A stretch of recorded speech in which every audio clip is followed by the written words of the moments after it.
Bonsoir. La pandémie de Covid-19 progresse partout dans le monde. Plus de 2 millions de personnes sont désormais atteintes du Covid-19. Près de 129 000 en sont décédés, mais plus de 502 000 sont guéris. Les États-Unis sont le pays le plus touché au monde, avec 610 000 cas et 26 000 décès. L'Europe reste fortement impactée, avec 1 million de cas et plus de 84 000 décès. L'Espagne enregistre 177 700 cas et 18 600 morts. En Italie, l'épidémie est à l'origine de 162 500 cas et 21 000 décès. Ce soir, en France, nous décomptons 106 206 cas confirmés selon Santé publique France, soit 2 633 de plus qu'hier. Depuis le début de l'épidémie, 74 030 personnes ont été atteintes par la maladie et ont dû être hospitalisées. Selon les remontées de 1240 établissements de santé, 31 779 personnes sont actuellement hospitalisées pour une infection Covid-19. Le nombre de malades hospitalisés reste donc très important. En 24 heures, 2415 nouveaux malades ont été admis à l'hôpital. Comme vous pouvez le voir sur le graphique, le solde présente pour la première fois une baisse. Ce soir, grâce aux sorties qui sont nombreuses, nous avons 513 personnes hospitalisées en moins par rapport à hier. C'est donc la première baisse. Il faut la saluer tout en restant très prudent et en attendant la suite de l'évolution, en particulier les prochains jours. 6 457 patients nécessitent des soins lourds de réanimation. Un tiers de ces patients ont moins de 60 ans et l'on dénombre 99 patients de moins de 30 ans en réanimation. Au cours des dernières 24 heures, 284 nouveaux patients Covid-19 ont été admis en réanimation, c'est plus qu'hier. Cependant, le solde reste négatif depuis une semaine.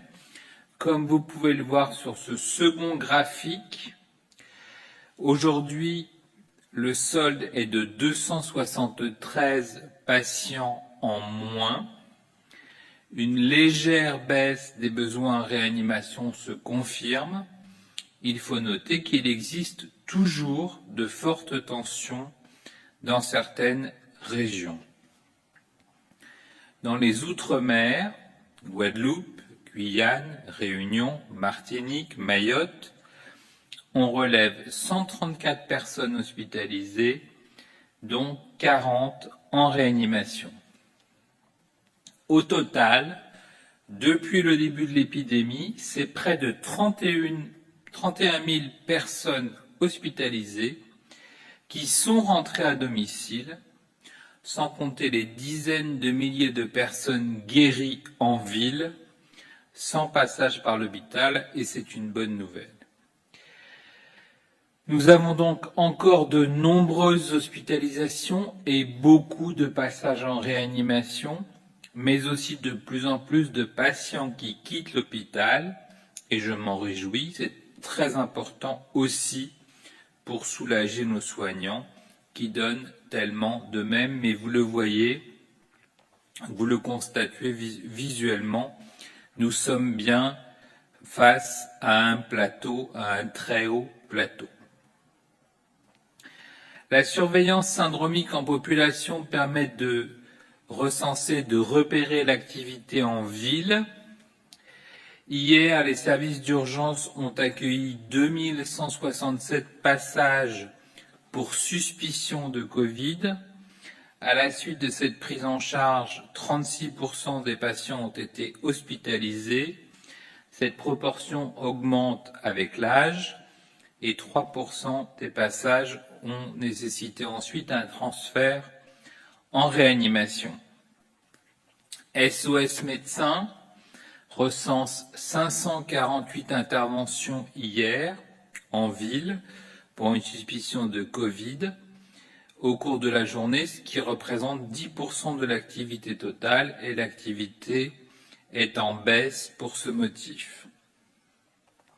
Le réseau des laboratoires au 14 avril nous signale qu'il a passé le cap des 100 000 tests réalisés. Le taux de positivité reste à 25%, soit 24 962 tests positifs. Nous augmentons régulièrement, vous le savez, nos capacités de test.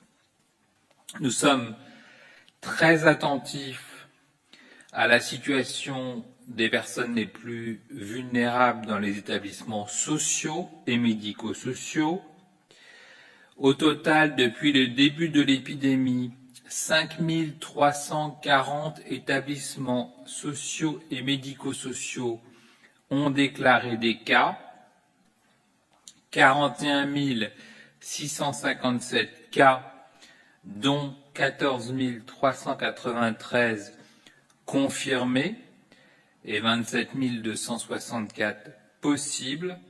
C'est grâce à la déclaration de tous les établissements et à la remontée régulière d'informations que nous pouvons suivre donc l'évolution de l'épidémie au sein des établissements pour personnes âgées et au sein des établissements qui accueillent différentes populations vulnérables en établissements médico-sociaux. En ce qui concerne la mortalité, première source, la mortalité hospitalière. 10 643 décès sont à déplorer depuis le 1er mars. 82% des décès surviennent sur des personnes âgées de plus de 70 ans et on note aussi 19 décès en Outre-mer. Nous déplorons 6 524 décès en établissements sociaux et médico-sociaux rattachés au Covid-19 depuis le début de l'épidémie, le 1er mars. J'attire votre attention sur le fait qu'il ne s'agit pas d'une mortalité observée en 24 heures. La hausse qui est observée ce soir est liée à un rattrapage de saisie des données dû à des mises à jour et surtout à l'issue de ce long week-end de 3 jours.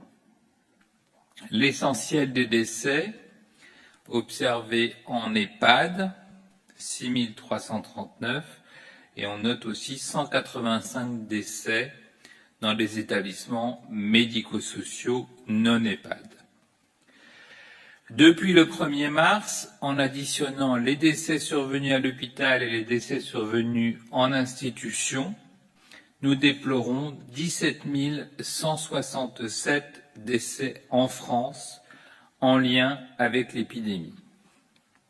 Vous le savez, l'INSEE surveille de très près les décès, toutes causes confondues, et qui, je vous le rappelle, additionne les décès à l'hôpital, les décès en institution et les décès survenus à domicile.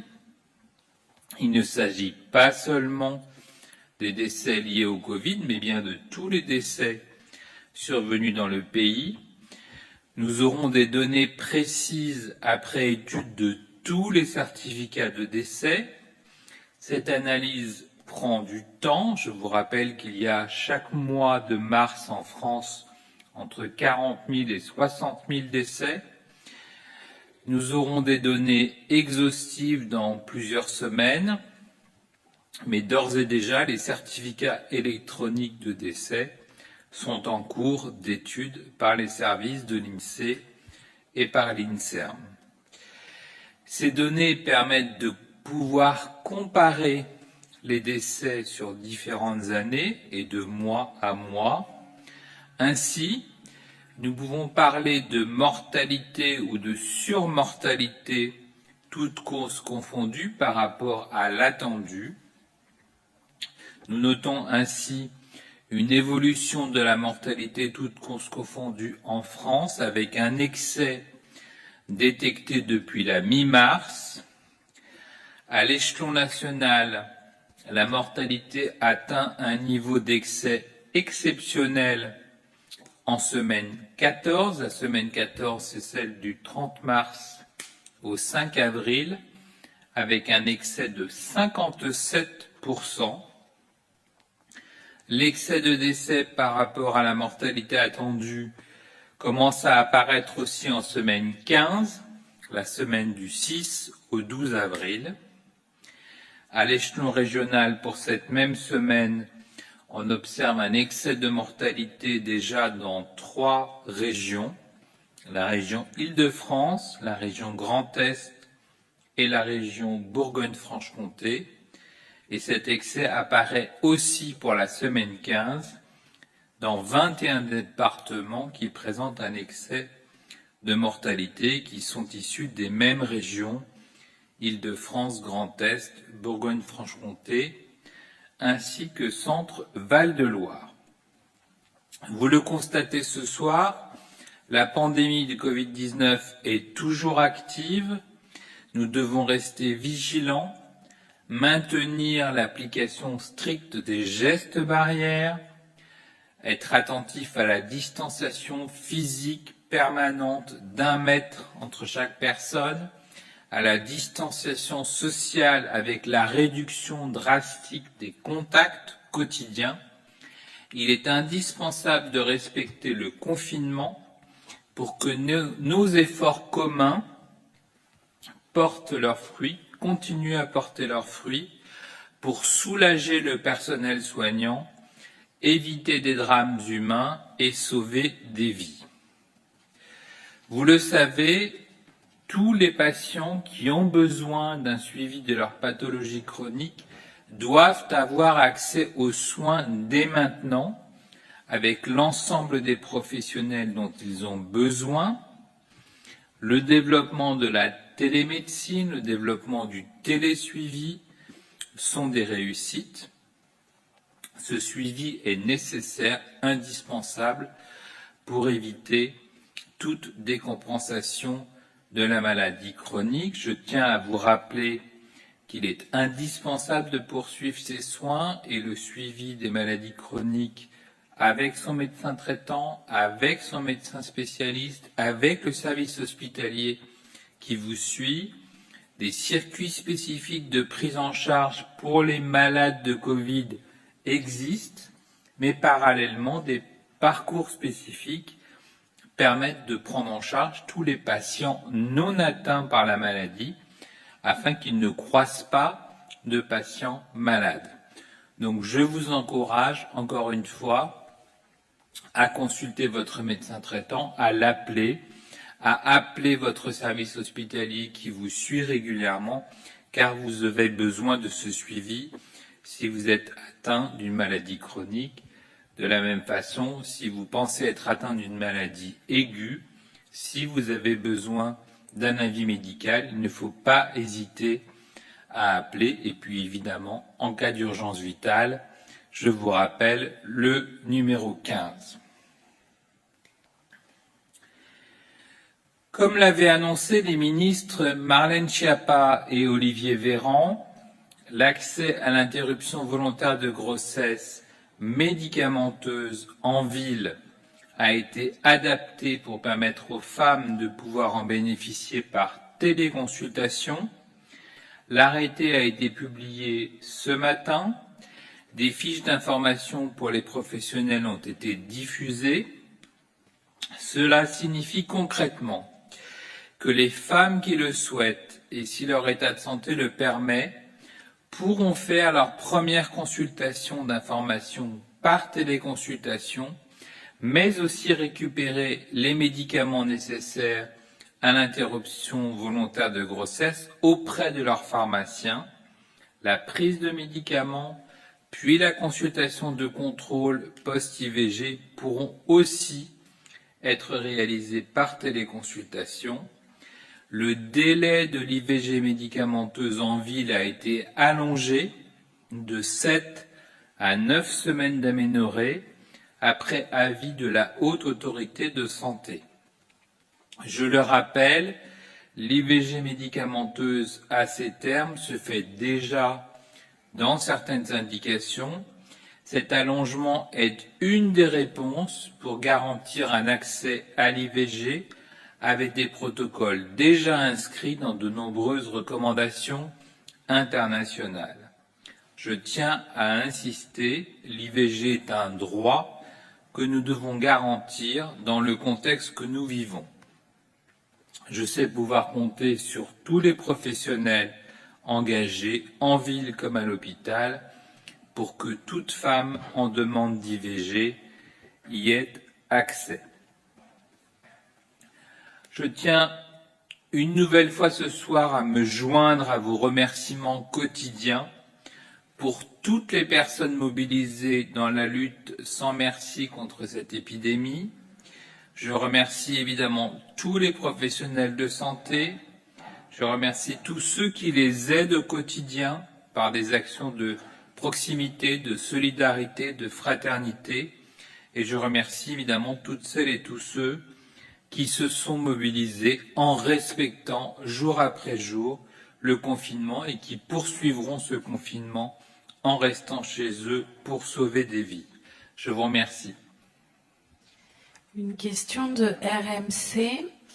Après un mois de confinement, quel est le profil type des nouveaux malades? Est-ce que ce sont des proches de personnes récemment infectées, des travailleurs, exemple des soignants, éboueurs ou caissiers? Alors, nous n'avons pas de profil type des nouveaux malades, nous n'observons pas de modification particulière du profil de ces malades à l'admission. Ce que je vous ai montré ce soir, c'est que le plateau est assez net, hein, il reste à un très haut plateau, il y a encore beaucoup d'admissions à l'hôpital, il y a encore beaucoup de consultations en ville. Cette épidémie reste dynamique et elle reste dynamique parce que nous avons encore des contacts dans notre vie du quotidien et donc ça concerne des personnes qui ne sont pas soumises au confinement et qui potentiellement se contaminent lors des contacts, mais ça concerne aussi des personnes qui sont soumises au confinement et c'est pour ça que quel que soit votre mode de vie, quel que soit votre statut par rapport au confinement, nous insistons et nous continuerons d'insister dans les prochaines semaines sur l'importance des mesures barrières, sur l'importance de la distanciation physique qui n'est pas aussi naturelle que ça, hein, de rester vraiment à distance les uns des autres, et puis de la distanciation sociale. Moins il y a de contacts, moins il y a de possibilités de transmission du virus. Pour France 2, depuis l'annonce du dépistage généralisé dans les EHPAD le 6 avril, l'ARS Île-de-France n'a pu tester les résidents que dans 15 établissements. Certains établissements dans lesquels il y a eu des décès n'ont pas été jugés prioritaires par l'ARS et donc pas testés. Quels sont les critères qui permettent de tester en établissement plutôt qu'un autre? Alors, tous les établissements sont prioritaires, c'est très clair. Nous avons donné une priorité extrêmement forte à tous les résidents des EHPAD. Évidemment, quand on parle des résidents des EHPAD, on parle aussi du personnel des EHPAD, puisque les résidents étant confinés, s'il y a eu des cas dans un établissement, il faut évidemment tester le personnel et les résidents. Nous avons encouragé l'accès aux tests dans l'ensemble des EHPAD. C'est un sujet territorial, c'est un sujet de proximité. Nous avons demandé à toutes les EHPAD de bénéficier d'une ligne directe avec l'hôpital de proximité. Nous avons proposé à toutes les EHPAD d'avoir accès à une procédure de dépistage. Évidemment, ce dépistage n'est pas complètement le même, il n'est pas symétrique selon qu'il s'agit d'un membre du personnel ou d'un résident. Un membre du personnel peut se rendre dans un laboratoire et éviter de rentrer dans l'EHPAD. Un résident, bien sûr, doit bénéficier d'un dépistage dans sa chambre et au plus près de son lieu de vie. Donc nous organisons tout cela. C'est un effort très important qui est fait notamment par les collectivités locales, qui est fait par les agences régionales de santé dans l'ensemble des départements. L'idée étant que tout EHPAD qui le demande puisse avoir accès à ce dépistage, en particulier s'il y a un foyer actif, pour que nous connaissions très vite l'état de diffusion du virus dans l'établissement, afin de séparer au mieux le secteur de personnes contaminées par le virus et le secteur à protéger. Une question de Diaspora News. Après être guéri du Covid, est-on immunisé, ou peut-on retomber malade une seconde fois? Alors nous disposons de quelques données scientifiques. Comme vous le savez, ce virus a émergé il y a 3 mois, donc nous n'avons pas encore beaucoup de recul sur son évolution et sur la réponse de l'homme à l'infection. En général, quand on fait une infection par le coronavirus, et c'est démontré par des études en France sur les malades les plus graves, on développe une immunité dans les semaines qui suivent, 2 semaines ou 3 semaines après l'infection, et cette immunité semble protectrice et semble pérenne. La vraie question, c'est qu'il faudrait suivre encore pendant des mois les personnes qui ont été contaminées pour s'assurer que ces anticorps persistent. Il peut y avoir des formes, semble-t-il, mineures, peut-être des formes ORL ou des formes extrêmement bénignes qui ne débouchent pas sur une immunité et qui expliqueraient à ce moment-là que des personnes puissent être infectées à 2 reprises. Ce n'est pas du tout évident, en tout cas ce n'est pas confirmé par la littérature. Il peut y avoir aussi des sujets de réponse aux tests. On a remarqué que dans certains pays, on pouvait être positif avec un test négatif le lendemain et puis de nouveau positif le surlendemain. Donc tout ça mérite peut-être plus de données scientifiques pour rassurer l'ensemble des Français sur ce que veut dire ce test négatif ou ce test à nouveau positif. Pour Hospimedia, les établissements sociaux et médico-sociaux sont invités à remonter le nombre de professionnels touchés par le Covid-19. Combien de cas ont été signalés à ce jour? Alors nous avons un recueil qui est en cours de consolidation par Santé publique France. Nous aurons donc des chiffres qui seront rendus publics par Santé publique France avec la répartition des personnels qui sont positifs en EHPAD. Vous savez que nous avons énormément de personnel en EHPAD et en institution, plusieurs centaines de milliers, qui sont aussi des Françaises et des Français comme les autres, et donc qui ont le même risque d'être infectés par le virus parce qu'ils travaillent et qu'ils sont donc au service des personnes les plus fragiles et des plus âgées d'entre nous. Donc nous aurons ces chiffres rendus publics par Santé publique France de façon hebdomadaire, avec cette priorité donnée à la surveillance de la situation dans les EHPAD en France. Pour Medicite, que pensez-vous du discours du professeur Raoult qui a déclaré que l'épidémie de Covid-19 était en train de disparaître? Alors, je crois que le professeur Raoult s'exprimait sur les données de surveillance dont il dispose à l'IHU, c'est-à-dire à Marseille. Et effectivement, nous notons que plusieurs secteurs du territoire national, que plusieurs départements, que plusieurs régions ont une circulation virale relativement faible par rapport à d'autres. On a noté depuis plusieurs semaines que des régions étaient extrêmement sous tension. C'était le cas du Grand Est, c'était le cas de l'Île-de-France. Il y a eu moins de circulation dans certaines régions. Nous aurons des données d'ailleurs de séroprévalence dans les prochains jours. Et donc je crois que le professeur Raoult décrivait les résultats qu'il analyse dans son laboratoire. Une autre question pour Médicite. L'Italie a décidé de rouvrir les écoles en septembre. Pourquoi la France a-t-elle opté pour une stratégie différente? N'est-ce pas risqué? Je crois que je n'ai pas à commenter les décisions du gouvernement italien.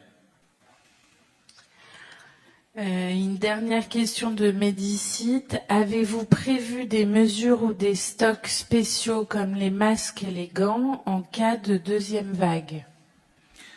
Alors, je crois que c'est important de dire aux Français que nous faisons aujourd'hui le maximum pour bénéficier d'un nombre d'équipements de protection suffisant pour protéger nos soignants. Vous le savez, nous avons passé beaucoup de commandes.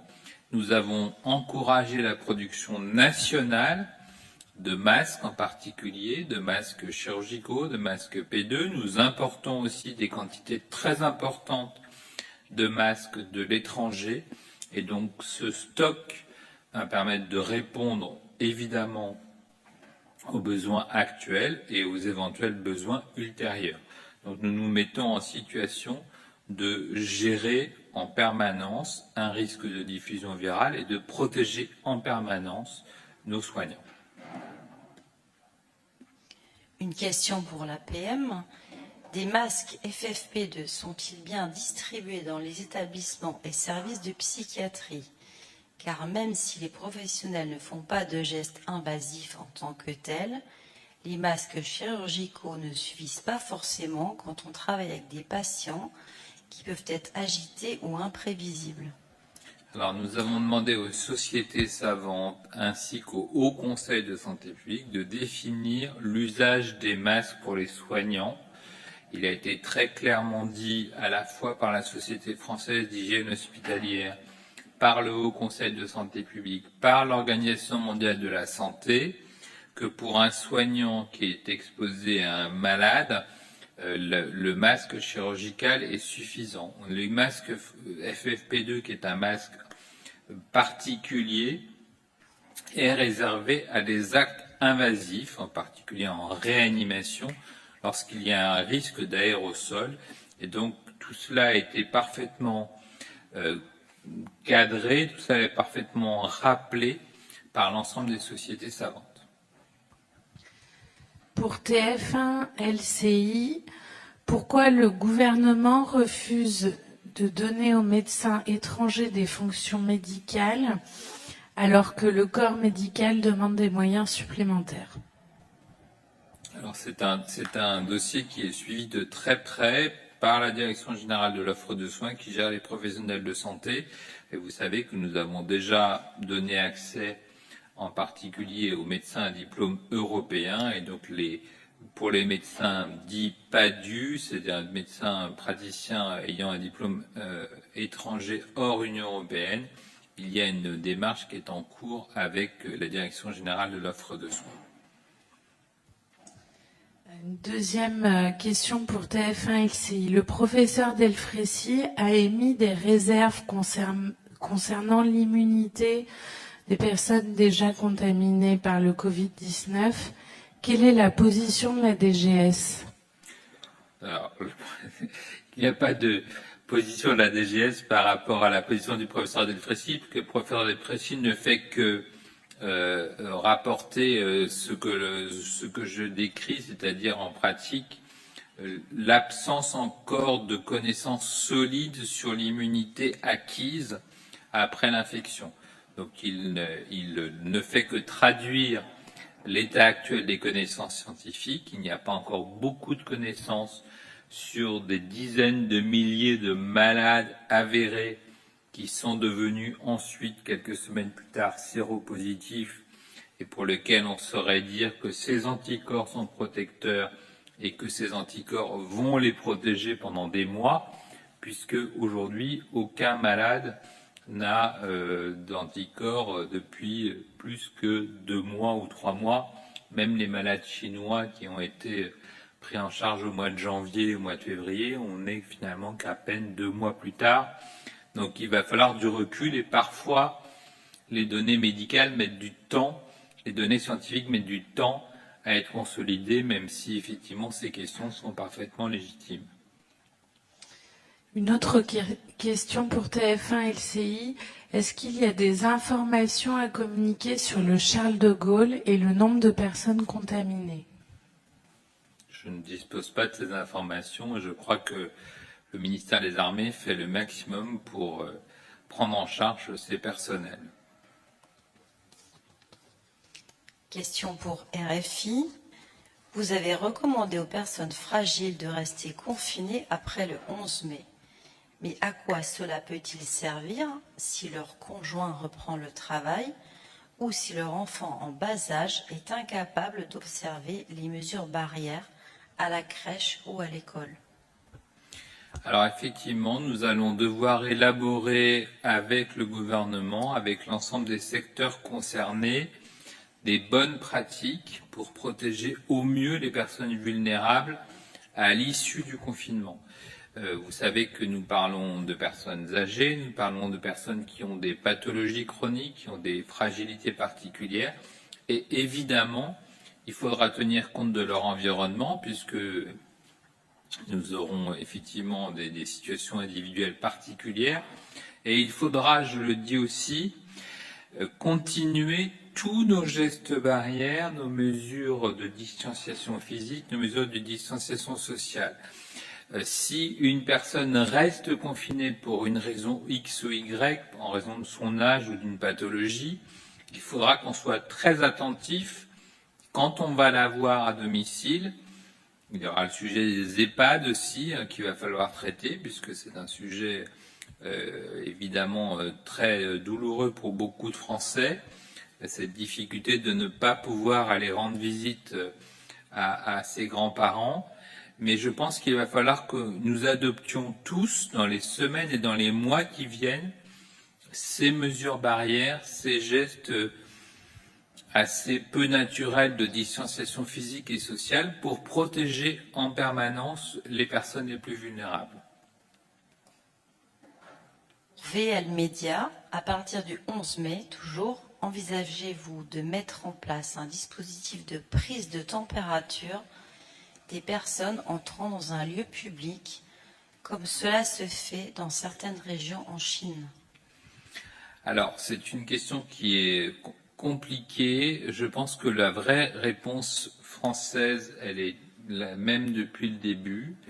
Les Français ont plus tendance à faire confiance à leurs professionnels de santé et donc à avoir un avis médical, à demander un test rapidement. Je pense que c'est l'engagement du gouvernement que de proposer un test, et le président de la République l'a demandé. Donc ça sera vraiment ce que nous ferons, d'avoir accès rapidement à un test quand on pense qu'on est infecté par le coronavirus. Et donc je pense que c'est une réponse plus satisfaisante que d'imaginer que parce qu'on n'a pas sonné lors du passage du portique, on n'est pas infecté. Donc je pense que voilà, on est plus sur une prise en charge dans le lien de confiance qui existe entre les Français et leurs professionnels de santé et leurs médecins traitants en particulier. Je pense que la personne qui se pose une question après le 11 mai, comme vous dites, sur son éventuelle contamination par le coronavirus, elle a le réflexe, le bon réflexe, d'appeler son médecin traitant et de demander quelle est la procédure pour avoir le test. France 2 pour l'émission Envoyé spécial. Vous avez indiqué la semaine dernière que, grâce au confinement mis en place depuis le 16 mars, une vie était sauvée en moyenne toutes les 8 minutes. A-t-on une idée de nombre de vies qui auraient pu être sauvées si nous avions annulé le premier tour des municipales le 15 mars? Non, je pense que la question n'est pas forcément pertinente dans le sens où aujourd'hui on voit que le confinement est efficace, que ce confinement a permis à notre système de santé de tenir, à nos hôpitaux de tenir, à l'ensemble des réanimations d'accepter les malades les plus graves dans des bonnes conditions. Il y a eu des évacuations sanitaires qui se sont très bien passées. Les professionnels de santé ont été héroïques. Il y a eu des volontaires par centaines. Et donc, je crois que les Français ont parfaitement compris l'impact du confinement. Et puis, il y a un enjeu qui n'est pas du tout une question négligeable, c'est que on le voit dans le monde entier et on aura maintenant des capacités de comparaison sur le confinement. Le confinement a un vrai enjeu, c'est la réduction des contacts lorsque le virus commence à circuler activement. Et donc, les modélisateurs qui ont donné les chiffres que je vous ai donnés ont parfaitement démontré qu'un confinement trop précoce n'a aucun impact et qu'un confinement trop tardif n'en a pas non plus. Donc la décision de mise en place d'un confinement, elle est délicate, mais elle est vraiment liée à la présence du virus, à une circulation active du virus. Et je pense que les Français, par leur respect très élevé, par leur adhésion très forte à ce confinement, ont permis d'éviter des drames, ont permis de sauver des vies. Et je pense qu'ils ne se rendent pas compte, même s'ils ont l'impression d'être passifs à la maison, combien ils sont actifs dans la lutte contre l'épidémie. Pour l'agence italienne ANSA, a-t-on justement fixé des paramètres pour décider de la date et des modalités du déconfinement? Et a-t-on fait de la concertation avec les pays voisins au sujet de la fermeture des frontières de l'espace Schengen? Oui, il y a beaucoup de discussions au sein de l'Europe et c'est le président de la République qui évidemment mène ces discussions. Il est très attentif à la situation européenne. Il y a effectivement cette situation notamment en Espagne et en Italie qui est proche de celle que nous vivons. La Grande-Bretagne, qui est aussi un pays voisin, a subi une vague importante et donc aussi apprend de l'impact du confinement et il y a beaucoup d'échanges évidemment entre les équipes scientifiques, les réanimateurs et les médecins au sein de l'Union européenne et même au niveau international. Donc nous tenons compte des expériences des autres, nous nous coordonnons, nous apprenons chacun pas à pas de ce qui se passe à l'extérieur. Tout ce qui est retour d'expérience est partagé. Je crois qu'il y a énormément d'échanges au niveau scientifique, au niveau politique, parce que tous ensemble, nous devons apprendre à lutter au mieux contre cette épidémie. Une question de CNews. Est-ce qu'il y a beaucoup de fumeurs parmi les malades du Covid-19? Sont-ils plus touchés par le virus? Alors c'est une question complexe. D'abord parce que le statut fumeur n'est pas forcément enregistré dans le dossier médical, en particulier en réanimation. Il y a des données contradictoires sur la prévalence du tabagisme en milieu hospitalier, en milieu de ville. Ce qu'on sait aussi, c'est que les gros fumeurs, les insuffisants respiratoires sont plus fragiles et font des formes plus sévères. Donc quand on a une atteinte respiratoire, ça a été bien démontré, il y a des formes plus sévères. Donc voilà où nous en sommes et ça nécessite évidemment des études épidémiologiques plus poussées. C'était la dernière question. Merci à vous.